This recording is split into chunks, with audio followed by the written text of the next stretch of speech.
چیز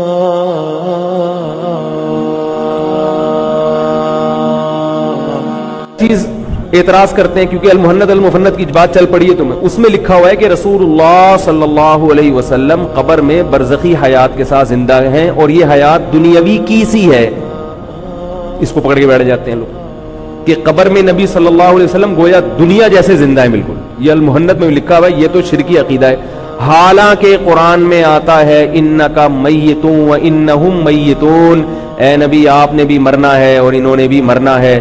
تو قرآن تو کہہ رہا ہے مرنا ہے، مہند المفند میں لکھا ہے کہ نبی پر موت واقع گویا کہ کیونکہ وہ دنیاوی حیات کی طرح زندہ ہیں تو گویا تو میت تو ہے ہی نہیں، وہ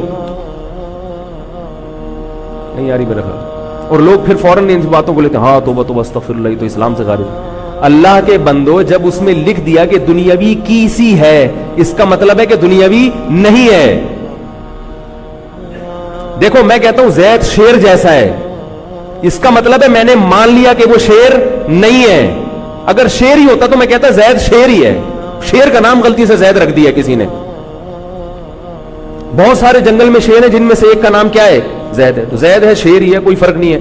جب میں نے کہہ دیا زید شیر جیسا ہے، یہ شیر کاسا ہے، یہ شیر کی طرح ہے، حرف تشبیہ لے آیا، اس کا مطلب بعض چیزوں میں میں زید کو شیر سے تشبیہ دے رہا ہوں، حقیقت کی نفی کر رہا ہوں کہ حقیقت میں وہ شیر. بول لیا کریں خدا کی قسم، پولیس بلوا لوں گا، اللہ نہ کرے، بتا رہا ہوں میں. ابھی مجھے غصہ آ گیا نا تو میں بلوا بھی لوں گا، پولیس ہی سے بیان کرواؤں گا پھر میں. پنجاب میں خطابت کا مزہ ہے، کراچی والے بالکل ایسے مرجھائے ہوئے بیٹھے ہوتے ہیں. لوگ مجھے یوٹیوب پہ پوچھتے ہیں کہ آپ کے سامنے کوئی پبلک ہوتی بھی ہے یا صرف اپنے سامنے کیمرہ لگ کے بیٹھے ہوئے ہوتے ہیں؟ بعض دفعہ ایسے ہوتے ہیں نا، کوئی خطیب صرف اپنے سامنے کیمرہ رکھ کے بیٹھا ہوتا ہے، سامنے کوئی بھی نہیں ہوتا، اور دھواں دار تقریر، تاکہ لوگ سمجھیں کہ ٹھاٹے مارتا ہوا سمندر ہے، ہوتا کچھ بھی نہیں.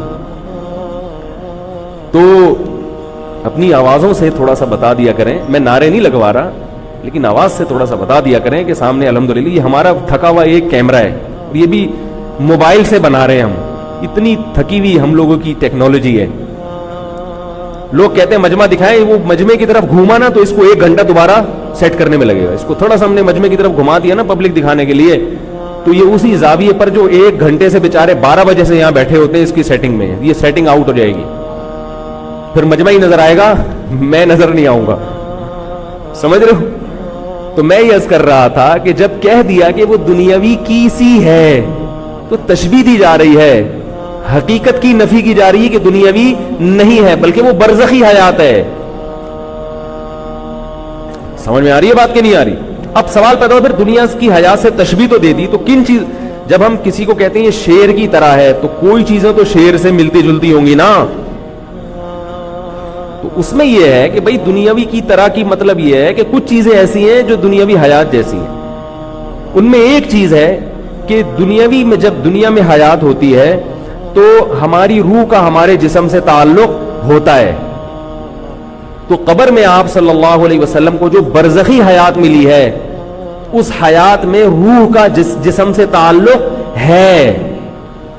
کس نوعیت کا تعلق ہے اس کا ہمیں علم نہیں ہے، لیکن نفس سے تعلق ہے.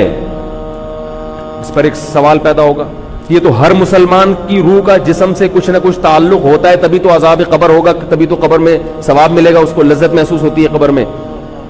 اس کا جواب یہ ہے کہ انبیاء کا تعلق عام لوگوں کے تعلق کی نسبت بہت طاقتور ہوتا ہے. اس کی دلیل قرآن سے ثابت ہے. قرآن مجید میں آتا ہے کہ شہداء زندہ ہوتے ہیں، مردہ نہیں ہوتے. ایک جگہ قرآن میں فرمایا وَلَا تَقُولُوا لِمَن يُقْتَلُ فِي سَبِيلِ اللَّهِ أَمْوَاتًا، کہ جو لوگ اللہ کے راستے میں قتل ہو جائیں ان کو مردہ مت کہو.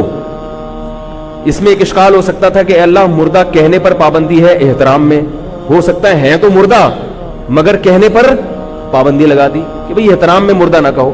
ایک اور جگہ فرمایا لا تحسبن الذين قتلوا في سبيل الله امواتا، جو لوگ اللہ کے راستے میں جہاد میں قتل ہو جائیں ان کو مردہ گمان بھی مت کرو، بل احیاء، بلکہ وہ زندہ ہیں. تو پتہ یہ چلا کہ شہید کو بھی برزخی حیات، حالانکہ دنیاوی حیات تو شہید کی بھی نہیں ہے. او بھائی دنیاوی لحاظ سے شہید زندہ ہوتا تو اس کی بیوی پر عدت کیوں واجب ہوتی؟ اسے غسل کیوں دیا جاتا؟ اس کی بیوی کو اجازت کیوں ہوتی کہ 4 مہینے 10 دن کے بعد کسی اور سے شادی کر لے؟ اس کا مطلب دنیاوی لحاظ سے وہ مر گیا ہے، لیکن ایک ایسی طاقتور حیات ملی ہے شہید کو. حیات کسے کہتے ہیں؟ روح کا اس جسم سے تعلق. قرآن میں آتا ہے نا اللہ یتوفی الانفس حین موتها، اللہ تمہاری روحوں کو تمہارے جسم سے کھینچ لیتا ہے موت کے وقت. تو موت نام ہے روح کے جسم سے تعلق کے ختم ہونے کا. آئی بات سمجھ میں؟ تو اب کسی کا یہ تعلق 100% ختم ہو جاتا ہے، کسی کا کم ختم ہوتا ہے. تو جتنا تعلق زیادہ ہوگا اتنی ہی حیات، بول لو بھائی جملہ مکمل کیا کرو، اتنی ہی. ابھی تو پورا تعلق ہے نا آپ لوگوں کا 100% روح جسم میں، تو ابھی تو بولنے پر کوئی پابندی نہیں ہے میرا خیال. مر جائیں گے تو پھر مسئلہ ہوگا. تو روح کا جسم سے 100% تعلق ابھی ہے، مرنے کے بعد یہ تعلق کمزور. لیکن کمزور تو ہوتا ہے، ختم نہیں ہوتا، کیونکہ احادیث میں آتا ہے کہ مردے کو قبر میں عذاب بھی ہوتا ہے اور قبر میں ثواب بھی ہوتا ہے. جب عذاب بھی ہو رہا ہے ثواب بھی ہو رہا ہے اسی قبر میں ہو رہا ہے، تو اس کا مطلب اس جسم سے اس کا تعلق ہے. رہا یہ مسئلہ کہ روحیں علیین میں ہوتی ہیں، قرآن میں آتا ہے نیک لوگوں کی روحیں علیین میں، برے لوگوں کی روحیں سجین میں، تو ہم اس کا بھی انکار نہیں کرتے. ہم کہتے ہیں روح علیین میں بھی ہوتی ہے مگر اس کا اس جسم سے تعلق بھی ہوتا ہے. اب آپ کو سوال ہوگا کہ یہ ایک روح 2 جگہ کیسے ہو گئی؟ یہ سوالات لوگ کرتے ہیں. تو بھائی یہ برزخ کی چیزیں ہیں، اس کو دنیا پر قیاس مت کرو. دیکھو اللہ نے برزخ کی زندگی کو موت سے تشبیہ دی ہے، نیند سے تشبیہ دی ہے. نیند سے، نیند میں آپ کی روح کہاں کہاں بھٹکتی ہے لیکن ساتھ میں اس کا اس جسم سے تعلق برقرار رہتا ہے. آپ امریکہ میں بھی ہوتے ہو مگر اپنے بستر پہ بھی ہوتے ہو. روح آپ کی امریکہ میں ہوتی ہے مگر اس کا تعلق اسی بستر سے ہوتا ہے. اب آپ کہہ سکتے ہو وہ امریکہ یہ والا امریکہ تھوڑی ہے، تو وہ عالم برزخ کا امریکہ ہے نا. تو ہم بھی کہہ رہے ہیں علیین کہاں ہے؟ عالم برزخ کا علیین ہے. روح عالم برزخ کے علیین میں بھی ہوتی ہے. شہداء کی روح پرندوں کے پیٹ میں جنت میں بھی ہوتی ہے مگر اس کا اس جسم سے تعلق ختم نہیں ہوتا. سوتا ہوا آدمی عالم خواب میں کہاں کہاں گھوم رہا ہوتا ہے. عالم خواب کے امریکہ میں تو ہوتا ہے نا، وہ عالم خواب کے برطانیہ میں بھی ہوگا اور کہیں کہاں جیل کی کوٹری میں بھی ہوگا مگر اس کا اس جسم سے تعلق ختم نہیں ہوگا. تبھی اس کو جھنجھوڑو تو اس کو احساس ہو جاتا ہے کچھ ہو رہا ہے. تو اسی طرح مرنے کے بعد عالم خواب نہیں ہے بلکہ عالم برزخ ہے، جس کو قرآن نے تشبیہ دی ہے عالم خواب سے. تو اس میں روح علیین میں بھی ہوتی ہے مگر اس کا اس قبر سے تعلق رہتا ہے. اب جس کا جتنا زیادہ تعلق ہوگا اس پر حیات کا اطلاق اتنا ہی زیادہ ہوگا. عام مردوں کا تعلق کمزور ہوتا ہے اس لیے ان کو زندہ نہیں کہا جاتا. شہداء کا تعلق اپنے جسم سے زیادہ ہوتا ہے اس لیے قرآن نے نہ صرف یہ کہ زندہ کہا بلکہ مردہ سمجھنے پر پابندی لگا دی. اب بتاؤ شہداء کا مقام زیادہ ہے یا پیغمبروں کا زیادہ ہے؟ شہداء کا مقام سے تو پیغمبر کا مقام زیادہ ہوتا ہے. تو پیغمبر کا کی جو روح ہے اس کا جسم سے تعلق اور زیادہ طاقتور ہوتا ہے.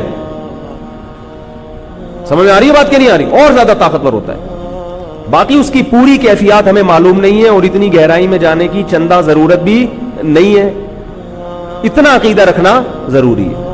آگے اس پر کیا آثار مرتب ہوتے ہیں کیا ہوتا ہے چھوڑو، کیا رکھا.